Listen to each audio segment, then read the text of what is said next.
Olá, meus queridos irmãos, que a paz de Deus, de nosso Senhor Jesus Cristo e de Maria Santíssima esteja com todos vocês, dando continuidade à obra de Eurípides Barçanufo.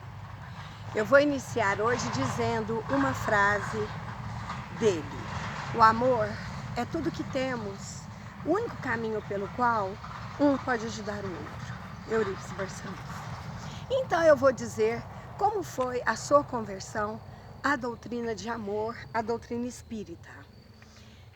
Eurípides Barçanufo era extremamente católico, de uma família essencialmente católica, e ele, fervoroso que era muito amigo dos padres, fundou a Irmandade de São Vicente de Paulo, onde ele, juntamente com os padres, fazia muita caridade na cidade. Então aí ele já trazia em sua bagagem essa qualidade, né, de ser um exemplar homem voltado à caridade, ao amor ao próximo. Sendo assim, ele assistia às pregações dos padres durante as missas de dentro do altar e anotava tudo, para depois estudar a respeito. E ao sair da igreja, jamais dava as costas para o altar, dizendo que jamais daria as costas para Cristo. E isto ainda dentro do catolicismo. Eis que ele tinha um tio, senhor Mariano, que já estava dentro da doutrina espírita. Ele morava em Santa Maria, era um reduto de colonos em Santa Maria, que todos eles passaram pela seguinte situação. Certa vez começaram a acontecer fenômenos de efeitos físicos lá, nesta fazenda, onde, durante a noite, as janelas abriam, as portas também abriam, às vezes as pessoas estavam em casa, ouviam tocar, chamar, bater na porta, iam ver, não era ninguém, pedras eram jogadas nos telhados, e os animais ficavam muito assustados, saíam correndo, móveis eram arrastados, até vozes eles ouviam. Isso tudo dentro dessa comunidade em Santa Maria. E o senhor Mariano, já morando lá, resolveu ir até Peirópolis. Inclusive, ele foi a trabalho. Chegando lá, conheceu Frederico Peiró, que já havia se convertido à doutrina espírita. Até tinha um centro lá em Peirópolis. Então, o senhor Mariano contou a ele a situação que os colonos estavam vivendo lá em Santa Maria e resolveu levá-lo até lá, para ver o que poderia ser feito. Chegando lá, Frederico Peiró percebeu que ali havia um reduto de médiuns. Daí, todos os fenômenos de efeitos físicos que estavam acontecendo. É porque havia um compromisso de estar trabalhando dentro da doutrina. Porque antes de chegar a Frederico Peiró chegar a Peirópolis, a Santa Maria, eles tinham tentado de tudo, com orações, com terços, e os fenômenos aconteciam repetidas vezes. Então eles viram que não tinha jeito, chegando até Santa Maria, o Frederico Peiró percebeu então que tudo acontecia porque existia uma mediunidade latente em todos os moradores desta fazenda. E foi feita então a leitura do Evangelho, as doutrinações, evangelização, e os efeitos começaram a cessar.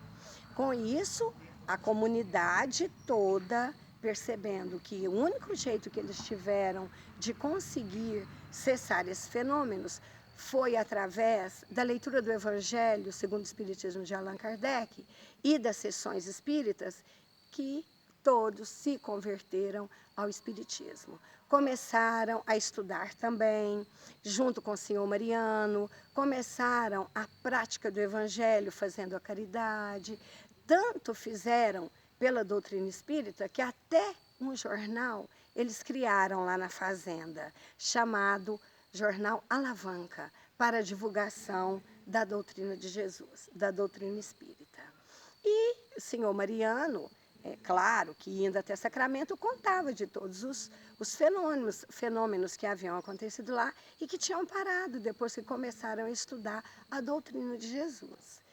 E Eurípides Barçanufo não acreditava nessa possibilidade. Pensava que a doutrina era coisa de loucos, que isso existia, que tinha que convencer o tio dele a voltar a seguir a religião de toda a família, que era uma vergonha ter um espírito assim na família. E ficou combinado que quando ele fosse até a cidade, que a mãe de Eurípides Barçanufo o colocasse no mesmo quarto que Eurípides gostaria de convencê-lo de que isso não existia, que ele estava equivocado e que ele deveria sim voltar a ser um católico, né? Ou melhor, voltar a ser não, porque ele nunca foi católico, ele era materialista. Ele abraçou a doutrina espírita por conta de todos esses fenômenos que foram acontecendo e a sua amizade com Frederico Peiró. Eis que seu Mariano chegou até a casa de Eurípides Barçanufo e a mãe de Eurípides, Dona Meca, colocou ele no mesmo quarto que Eurípides. E ali começou, não um diálogo, mas uma verdadeira batalha de opiniões, onde, aparentemente vencido, o tio seu Mariano entregou a Eurípides Barçanufo um exemplar do filósofo francês Leon Denis. E o livro chamava-se Depois da Morte. Agora imaginem vocês, Eurípides Barçanufo era um amante da leitura. Começou a ler, já no prefácio ele baqueou, falou, opa, isso aqui está interessante. E continua a leitura. E o tio seu Mariano acordava, está Eurípides lendo, acordava, está Eurípides lendo. Ele pensou, nossa, que maravilha, está gostando. Eis que amanheceu o dia, Eurípides Barçanufo fala ao tio, tio, isso não é um livro, é um monumento. Que maravilha!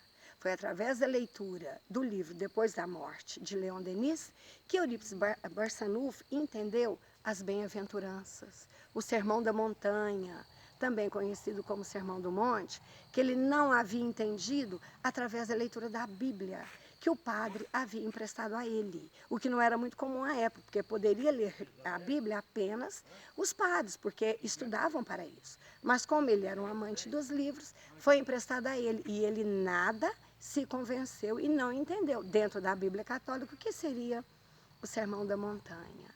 E veio a ter esse esclarecimento através do livro de Leon Denis.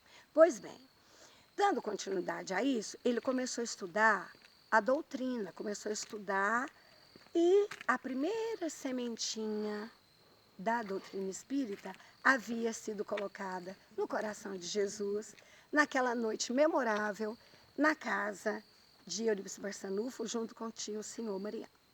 O tempo foi passando e os fenômenos cessaram por completo em Santa Maria e a madrinha dele que lá morava encontrou com ele na cidade.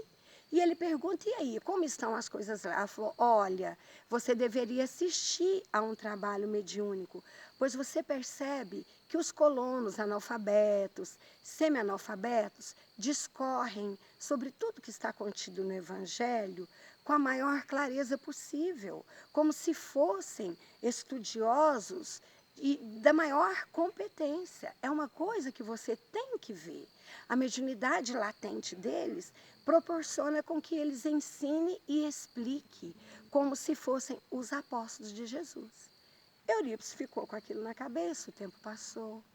E numa sexta-feira santa, ele convidou um amigo para ir até Santa Maria, assistir uma dessas sessões, que aconteciam sempre às 14h. Lá chegando, ele viu que toda a comunidade de Santa Maria estava na casa de senhor Mariano para a sessão espírita. Ele entrou, tinham 2 lugares vagos, ele já pensou, mas se está todo mundo aqui, por que tem 2 lugares vagos? Eu não avisei que viria, e muito menos que estaria companhia. Já começou por aí.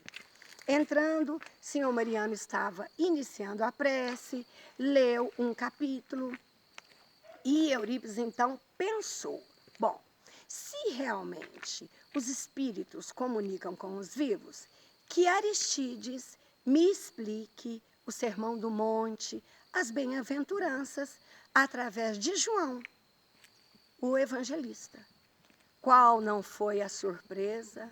Eis que o Aristides, que era um homem simples do campo, completamente desprovido de instrução, analfabeto, coração imenso, mas um cérebro oco, fez a mais extraordinária explanação sobre as bem-aventuranças, à luz da doutrina de Jesus, que é o amor, que é a reencarnação e o progresso.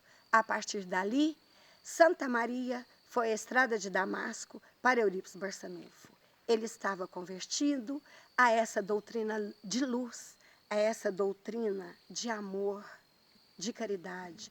Tornou-se ali o apóstolo de Cristo, em Santa Maria, ouvindo sobre o Sermão do Monte, as bem-aventuranças. Ali, ele se convenceu que Jesus cumpre e cumpriu tudo o que havia prometido. Depende só de nós. Muito obrigada, meus queridos irmãos, e até breve.